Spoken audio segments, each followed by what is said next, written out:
I spoke to the Treasurer Tim Nicholls earlier today. Tim Nicholls, thanks for joining us. What evidence do you have that contestability always improves services and saves money? Well, Matt, contestability is a process, and what we're talking about is the process of testing the delivery of government services.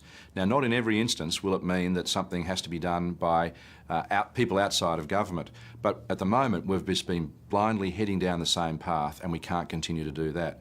So contestability is a process, not an outcome. Where do you draw the line with what will be contestable and what won't be? Well, I think there are some pretty clear areas, and the report says that. Things around policy development, around the courts, around most aspects of policing, those are all core businesses of government that will continue to deliver. Now, the recommendation was from Peter Costello and his team. He had his own brush with outsourcing in the late 90s. The Howard government attempted to contract out all of its IT services through the Office of Asset Sales and IT Outsourcing, and it failed spectacularly.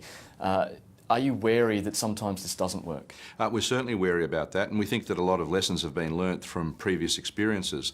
But as I say, we're not sort of saying that everything needs to be done one way or the other. This is about ensuring that quality services are maintained and delivered. Now, talking about IT systems, of course, in Queensland, we've had the Queensland Health payroll debacle, and that was done within government, and that's costing $1.2 billion to try and fix and keep running.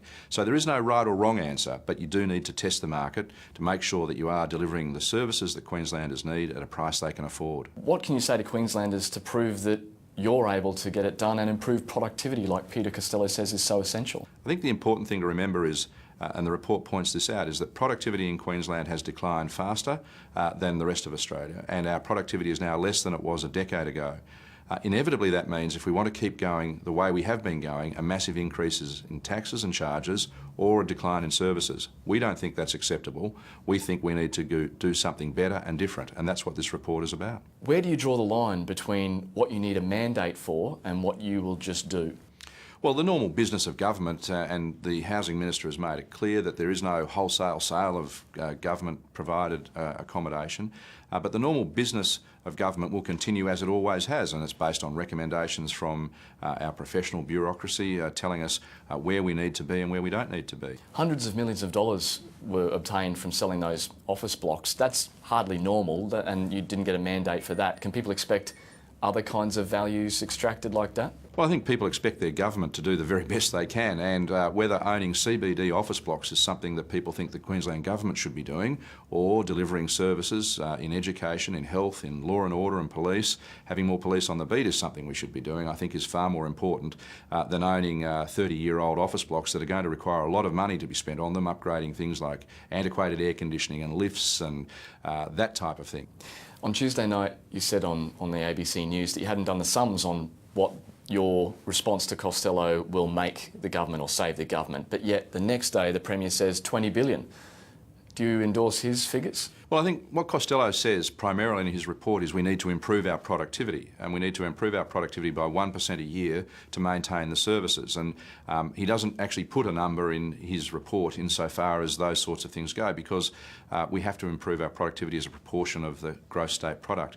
In terms of what the Premier was saying, he was saying if we went down the path of some of the recommendations in the Costello report and our response to them, potentially up to, I think he said $20 billion could be saved from future capital outlays and from money received from selling businesses. And he's given the numbers around that, and of course I endorse those numbers. So were you aware of those numbers? Where did they come from? Oh, well, look, I think those numbers are in a broad range. The Premier said up to $20 billion. They come from avoiding, for example, the $14 billion worth of investment that's going to be necessary over the next 4 years in the electricity industry.